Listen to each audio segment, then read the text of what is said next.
हमारे ब्रेन में ऐसे क्या क्या एक्टिविटीज होती है। Visual, word, form, area. अभी हर वस्तु, हर भाषा, हर लिपि से एक विजुअल सिग्नल जनरेट होती है। हमारी जमीन पर मूवी जरूर देखिए। न्यूरोलॉजिकल प्रॉब्लम, खास भाषा में लिखे हुए डॉक्यूमेंट एक स्वस्थ ब्रेन के लिए सुमित्रा सेल्वम और उनकी तमाम साथी द्वारा Saint John's research institute Bengaluru में एग्जीक्यूटिव फंक्शन अच्छा होगा। Emotional life.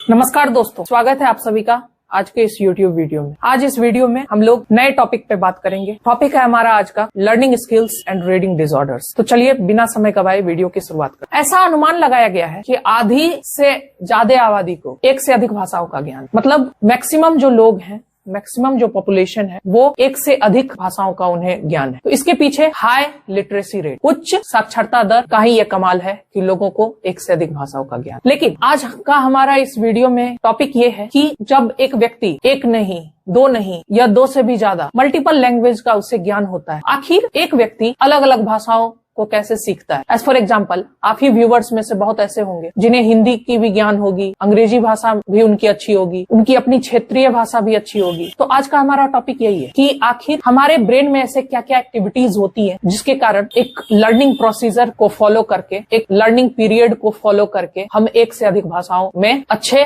ज्ञानवान हो जाते। तो चलिए शुरू कर। अब कुछ टर्म्स हैं जिसे हमें समझना होगा। तो हमारा ऐसा ही एक टर्म है, आप सभी बोर्ड पे देख सकते हैं, VWFA। VWFA का फुल फॉर्म होता है विजुअल वर्ड फॉर्म एरिया। अब ये विजुअल वर्ड फॉर्म एरिया क्या है? तो हमारे ह्यूमन ब्रेन का ही एक ये डेडिकेटेड पार्ट है, मतलब यूं कहूं कि ह्यूमन ब्रेन का ही एक डेडिकेटेड हिस्सा है VWFA। अब VWFA में क्या होता है, तो आइए बात करें। सपोज कीजिए अगर आप किसी अल्फाबेट के लेटर को देखते हैं, A या B या C, कोई भी एक अल्फाबेट के लेटर को देखते हैं, तो उस लेटर से जो विजुअल सिग्नल आ रही है वो आपके ब्रेन के इसी VWFA पार्ट में जाकर स्टोर होती है। और एज फॉर एग्जाम्पल आप A को देखें तो A से जो विजुअल सिग्नल आई वो आपके ब्रेन के इसी VWFA में जाकर स्टोर। अब आप मल्टीपल टाइम्स जब भी A को देखिएगा तो उससे वही विजुअल सिग्नल आएगी जो आपके ब्रेन के VWFA में ऑलरेडी स्टोर है। तो इसी प्रक्रिया के दौरान मल्टीपल टाइम एक ही तरीके के सिमिलर विजुअल सिग्नल को देखने के कारण ब्रेन उस लेटर को समझ लेता है और आने वाले समय में हम जब भी उसे लिखा हुआ देखते हैं तो हम समझ लेते हैं कि वो A लिखा हुआ है। या यूं कहें, कोई भी भाषा हो, कोई भी वस्तु,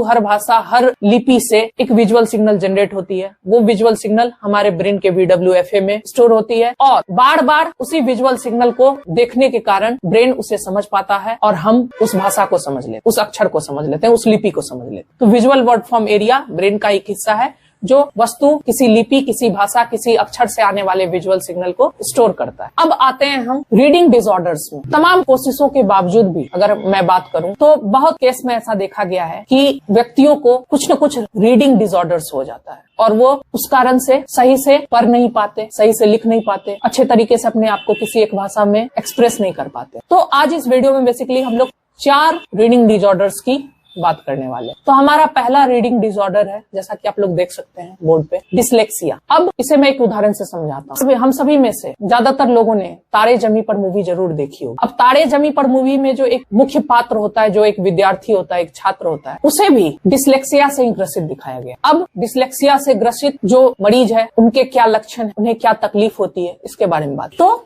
डिसलेक्सिया एक न्यूरोलॉजिकल प्रॉब्लम है। इसमें व्यक्ति सही तरीके से एक भाषा को पढ़ नहीं पाता, उसे रीडिंग देने में डिफिकल्टी महसूस होती है। ये एक न्यूरोलॉजिकल प्रॉब्लम है। अब आते हैं दूसरे रीडिंग डिसऑर्डर जो है एफेशिया। अब एफेशिया एक रीडिंग डिसऑर्डर है जो कि ब्रेन डैमेज के कारण होता है।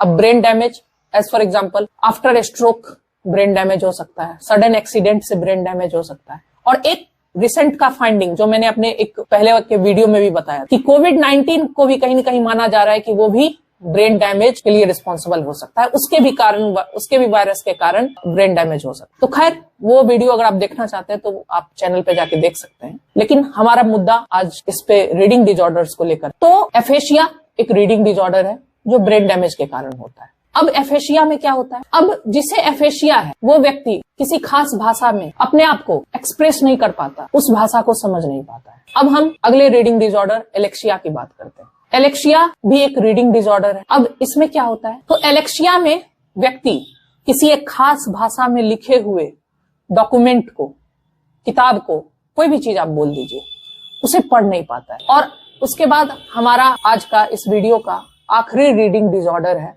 एग्राफिया। एग्राफिया में क्या होता है कि व्यक्ति फ्लुएंटली, कोहेरेंटली एक खास भाषा में लिख नहीं पाता। फिर से एक बार पीछे चलिए, एलेक्सिया में क्या था? लिखे हुए डॉक्यूमेंट को किसी एक खास पर्टिकुलर लैंग्वेज में लिखे हुए डॉक्यूमेंट को व्यक्ति पढ़ नहीं पाता है, और एग्राफिया में क्या है, किसी एक खास लैंग्वेज में कोहेरेंटली व्यक्ति कुछ लिख नहीं पाता है। तो ये चारों हमारे रीडिंग डिसऑर्डर्स। तो अब इनसे छुटकारा कैसे पाया जाए, तो इसके रिगार्डिंग कुछ फाइंडिंग हुई है जो मैं आपको बताऊंगा। तो जिन्हें भी रीडिंग डिसऑर्डर है, ऐसा नहीं है कि वो सही नहीं होते, रीडिंग डिसऑर्डर खत्म नहीं होती है या उसका प्रभाव नहीं कमता है। समय के साथ चीजें सही जरूर होती है, लेकिन उसके पीछे भी कई सारी प्रक्रिया है जो चल रही होती है। अगर हम उनका पालन करें तो रीडिंग डिसऑर्डर्स से जल्दी छुटकारा मिल जाएगा। तो इसमें अगर मैं बात करूं तो पहले तो एक हाइपोथेटिकली ये मान लिया जाता है कि जो भाषा व्यक्ति सबसे पहले सीखा और जिस भाषा को वो अपने दैनिक जीवन में सबसे ज्यादा बोलचाल में इस्तेमाल करता है, तो वो भाषा रीडिंग डिसऑर्डर्स से सबसे कम प्रभावित होती है। मतलब व्यक्ति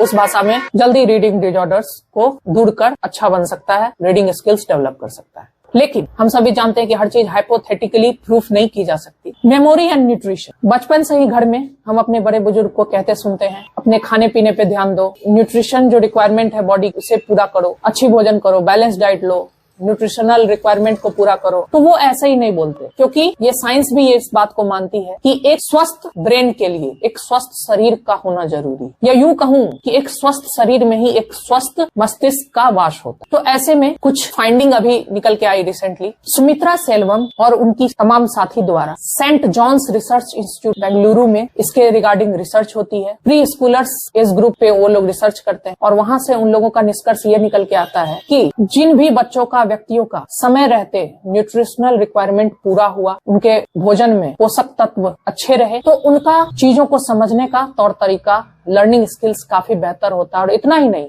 वो बच्चा, वो व्यक्ति अपने एकेडमिक्स में तो अच्छा करता ही करता है, अपने इमोशनल लाइफ में भी एक्सेल करता है। तो इसका मतलब न्यूट्रिशन का बहुत अहम योगदान है हमारे लर्निंग स्किल्स को बढ़ावा देने। तो सुमित्रा सेल्वम और उनकी टीम के द्वारा कुछ बातें इसमें कही गई कि जैसे कि देखिए, आप देख पा रहे होंगे यहाँ पे एग्जीक्यूटिव फंक्शन लिखा है। अब ये एग्जीक्यूटिव फंक्शन क्या है, तो देखिए, एक टर्म आता है वर्किंग मेमोरी, एक टर्म आता है वर्किंग मेमोरी जो मैंने VWFA की बात की, ब्रेन का ही एक हिस्सा है, और एक टर्म आता है रीजनिंग स्किल। वर्किंग मेमोरी और रीजनिंग स्किल ये दोनों मिलकर कहलाते हैं एग्जीक्यूटिव फंक्शन। तो जिस बच्चे का वर्किंग मेमोरी अच्छा होगा, फ्लेक्सिबल रीजनिंग स्किल होगा, वो एक अच्छा रीडर होगा, एक अच्छा लर्नर होगा।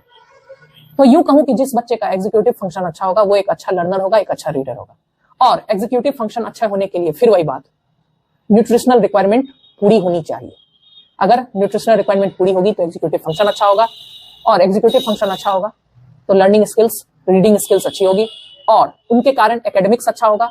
और साथ ही साथ एग्जीक्यूटिव फंक्शन अच्छा होगा तो एकेडमिक्स अच्छा होने के साथ साथ, जैसा मैंने पहले कहा, इमोशनल लाइफ भी अच्छा होगा, डिसीजन मेकिंग पावर अच्छी होगी। तो इस वीडियो में इतना ही। अगली वीडियो में नए टॉपिक के साथ वेल रिसर्च वीडियो लेकर आऊंगा। आप लोग की अगर कुछ सुझाव है तो वो सुझाव आमंत्रित है कमेंट बॉक्स में नीचे। सुझाव दीजिए कि कंटेंट को और बेहतर कैसे किया जाए, और चैनल के साथ जुड़िए, लोगों तक वीडियो को पहुंचाइए ताकि ज्यादा से ज्यादा लोग कम समय में चैनल के साथ जुड़े और अच्छे कंटेंट उनको दिए जाए। और कहीं कहीं एक वीडियो पे समय देने के बाद उन्हें लगे कि कुछ ना कुछ इस वीडियो से निकल कर आया है, कुछ ना कुछ इंप्रूवमेंट उन्हें अपने थॉट प्रोसेस में भी हो और अपने नॉलेज में भी उन्हें कुछ ना कुछ बढ़ोतरी होता हुआ महसूस हो, तभी इस वीडियो का, इस चैनल का जो ध्येय है वो पूरा होगा। तो इस वीडियो में इतना ही। बहुत बहुत आभार, बहुत बहुत धन्यवाद। जय हिंद।